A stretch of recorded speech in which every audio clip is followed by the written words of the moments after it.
ಕಳೆದ ಸಂಚಿಕೆಯಲ್ಲಿ ಬಹಳ ಒಂದು ಟ್ರೆಂಡಿಂಗ್ ಹಾಗೆ ಒಂದು ರೀತಿ ಸುದ್ದಿ ರಂಗವನ್ನ ವಿಚಲಿತಗೊಳಿಸಿದಂತಹ ಸುದ್ದಿ ಬಗ್ಗೆ ಮಾತಾಡಿದ್ವಿ. ಅದು 400 ಕೋಟಿ ಹಗರಣದ ವಿಚಾರ. ಆ ವಿಚಾರವನ್ನ ಮಾತಾಡಿದಾಗ ನೀವು ಹೇಳಿದ್ರಿ ಕೂಡ ಅದು ಈಗೊಂದು ಸ್ವಲ್ಪ ಸೌಂಡ್ ಆಗ್ತಾ ಇದೆ, ಪೊಲಿಟಿಕಲ್ ಆಗಿ ಪೊಲಿಟಿಷಿಯನ್ಸ್ಗಳ ಹೆಸರು ಬರಬಹುದು, ಬಟ್ ಅಂತ ಸುದ್ದಿ ಆಗೋದಿಲ್ಲ. ಅದು ಮುಂದೆ ಅದು ಮುಚ್ಚಾಕ್ಬಿಡ್ತಾರೆ, ಅದು ಮತ್ತೆ ಅದು ಆ ವಿಚಾರವಾಗಿ ಯಾವುದೇ ರೀತಿ ಸುದ್ದಿ ಇರೋದಿಲ್ಲ ಅಂತ.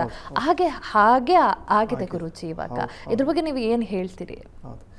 ಸೊ ಇದನ್ನು ಕಳೆದ ತಿಂಗಳಲ್ಲಿ ತುಂಬ ಟ್ರೆಂಡಿಂಗ್, ದೇಶಾದ್ಯಂತ ವೈರಲ್ ಆಗಿರುವಂಥ ಟಾಪಿಕ್ ಅಂದರೆ 400 crores ರಾಬ್ರಿ. ಇದ್ರ ಬಗ್ಗೆ ನಾವು ತುಂಬ ಚಾಲೆಂಜಿಂಗ್ ಆಗಿ ತಗೊಂಡು ಇದ್ರ ಬಗ್ಗೆ ಪ್ರಿಡಿಕ್ಷನ್ ಕೊಟ್ಟಿದ್ವಿ. ಒಂದು ಕೋಡ್ ವರ್ಡ್ ಯೂಸ್ ಮಾಡಿದ್ವಿ. ಆ ಕೋಡ್ ವರ್ಡ್ ಏನಪ್ಪ ಅಂದರೆ ನೋ ಯೂಸ್. ಇವಾಗ ಏನಾಗ್ಬಿಟ್ಟಿದೆ, ಆ ಸುದ್ದಿನೇ ನೋ ಯೂಸ್ ಥರ ಆಗ್ಬಿಟ್ಟಿದೆ. ಎಲ್ಲೂ ಕೂಡ ಅದರ ಒಂದು ದುಡ್ಡು ಎಲ್ಲಿದೆ ಅಂತಲೂ ಗೊತ್ತಿಲ್ಲ, ಅಥವಾ ಎಷ್ಟು ಮಟ್ಟಿಗೆ ತನಿಖೆ ಆಗ್ತದೆ ಅಂತಲೂ ಗೊತ್ತಿಲ್ಲ. ಆ ತನಿಖಾ ವಿಶೇಷ ವರದಿ ಕೂಡ ಎಲ್ಲೂ ಪ್ರಸಾರ ಆಗ್ತಾ ಇಲ್ಲ. ಕೆಲವು ಸೋಷಿಯಲ್ ಮೀಡಿಯಾದಲ್ಲಿ ಇದು ಒಂದು ನೋ ಫೇಕ್ ನ್ಯೂಸು ಅಥವಾ ಫೇಕ್ ಇಶ್ಯೂ, ನೋ ಯೂಸ್ ಅಂತ ಟೈಟಲ್ ಕೊಟ್ಟು ಕಳಿಸ್ತಾ ಇದ್ದಾರೆ. ಸೊ ನಾವು ಯಾವ ಟೈಟಲ್ ಕೊಟ್ಟಿದ್ದೋ ಇವೆಲ್ಲ ಸೋಷಿಯಲ್ ಮೀಡಿಯಾದಲ್ಲಿ ಕೂಡ ಅದೇ ಟೈಟಲ್ ಕೂಡ ರನ್ ಆಗ್ತಾ ಇದೆ. ಗುರುಜಿ, ಈಗ ಇದೇ ವಿಚಾರಕ್ಕೆ ಬಂದಾಗ ನೀವು ಫೇಕ್ ಅಂತಲೂ ಕೂಡ ಮೆನ್ಷನ್ ಮಾಡಿದ್ರಿ.